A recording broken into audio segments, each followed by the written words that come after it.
पौराणिक मान्यताओं के अनुसार शेषनाग केवल एक सर्प नहीं बल्कि स्वयं काल और अनंतता के प्रतीक हैं। वे सृष्टि के आरंभ से ही भगवान विष्णु के साथ हैं और क्षीर सागर में भगवान विष्णु इन्हीं शेषनाग की सैया पर विश्राम करते हैं। जब जब भगवान विष्णु पृथ्वी पर अवतार लेते हैं तब तब शेषनाग भी उनके अनुज या सहायक के रूप में अवतरित होते हैं। उदाहरण के लिए त्रेता युग में वे भगवान राम के भाई लक्ष्मण के रूप में आए और द्वापर युग में भगवान कृष्ण के भाई बलराम के रूप में शेषनाग का कार्य केवल भगवान विष्णु को धारण करना ही नहीं बल्कि वे पृथ्वी का भार भी अपने फन पर धारण किए हुए हैं। यह प्रतीकात्मक रूप से यह दर्शाता है कि कैसे प्रकृति का एक महत्वपूर्ण तत्व नाग इस पूरी सृष्टि के संतुलन को बनाए रखने में आवश्यक है। ऐसा माना जाता है कि जब शेषनाग एक करवट बदलते हैं तो पृथ्वी पर भूकंप आते हैं। जब सृष्टि का अंत होता है जिसे प्रलय कहते हैं तो शेषनाग अपने मुख से अग्नि निकालकर संपूर्ण ब्रह्मांड को भस्म कर देते हैं और फिर पुनः सृष्टि का चक्र आरंभ होता है।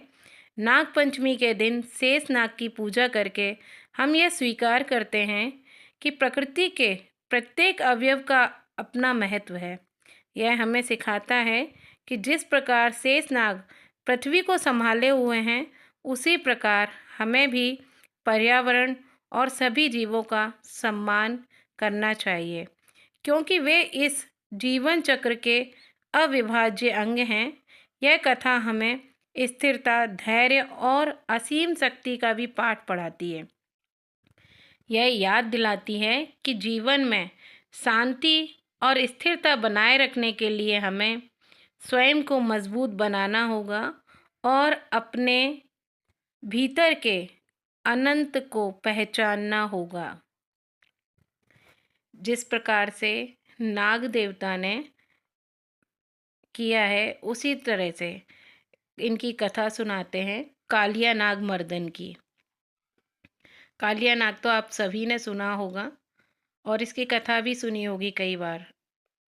आज मैं अपने मुखार बिंदु से सुनाती हूँ अहंकार पर धर्म की विजय।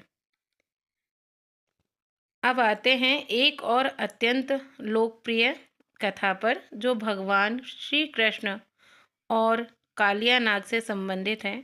यह कथा हमें बुराई पर अच्छाई की जीत, अहंकार के पतन और प्रकृति की शुद्धि का संदेश देती है।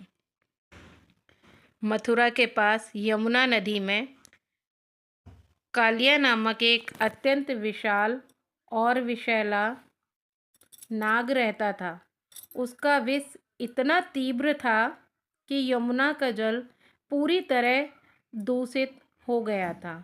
नदी का पानी काला पड़ गया था और उसके संपर्क में आने से आने वाले सभी जीव जंतु, पक्षी और यहाँ तक कि पेड़ पौधे भी मर रहे थे। ग्वाले और गाय उस नदी का जल पीने से डरते थे और पूरा वातावरण विषाक्त हो गया था। कालिया का आतंक इतना था कि उसके विषैले फूंकार से आसपास का वायुमंडल भी दूषित रहता था। बालक कृष्ण, जो अपनी शरारतों और लीलाओं के लिए जाने जाते थे, जब इस समस्या से अवगत हुए तो उन्होंने यमुना को कालिया के विष से मुक्त करने का निश्चय किया। एक दिन जब श्री कृष्ण अपने सखाओं के साथ गेंद खेल रहे थे तो जानबूझकर उन्होंने अपनी गेंद यमुना के उसी हिस्से में गिरा दी जहां कालिया का निवास था। अपने मित्रों की चिंता किए बिना श्री कृष्ण बिना किसी भय के यमुना के गहरे जल में कूद पड़े।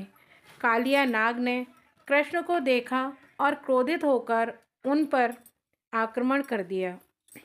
उसने अपने फन फैलाकर कृष्ण को डसने का प्रयास किया, लेकिन कृष्ण तो स्वयं भगवान थे। उन्होंने अपने अलौकिक बल से कालिया नाग के फन पर चढ़ना शुरू कर दिया। फिर जो हुआ वह अद्भुत था। श्री कृष्ण ने कालिया के सहस्त्र फनों पर खड़े होकर नृत्य करना शुरू कर दिया। उनके प्रत्येक पदचाप से कालिया नाग की असहनीय पीड़ा हो रही थी। उसका विष प्रभावहीन हो रहा था और उसका अहंकार चूर चूर हो रहा था। कालिया नाग ने अपनी मृत्यु को निकट देखकर क्षमा याचना करनी शुरू कर दी।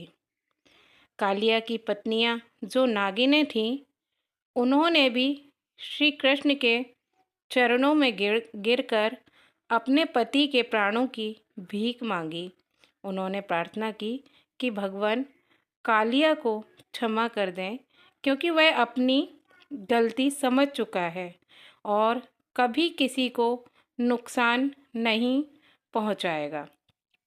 भगवान श्री कृष्ण ने कालिया नाग को क्षमा कर दिया, लेकिन एक शर्त रखी।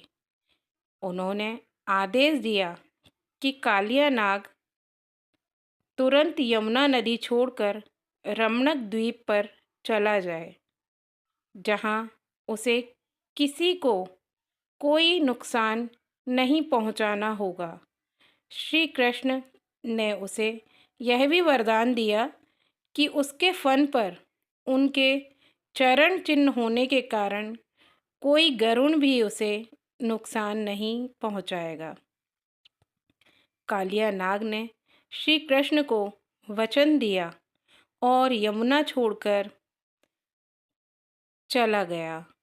इस घटना के बाद यमुना का जल फिर से स्वच्छ हो गया और सभी जीव जंतु सुरक्षित हो गए। यह कथा हमें सिखाती है कि अहंकार का अंत निश्चित होता है और बुराई पर अच्छाई की हमेशा जीत होती है। नाग पंचमी के दिन कालिया नाग की पूजा करके हम यह संदेश देते हैं कि हमें प्रकृति को दूषित नहीं करना चाहिए और यदि कोई ऐसा करता है तो उसे परिणाम भुगतने पड़ते हैं।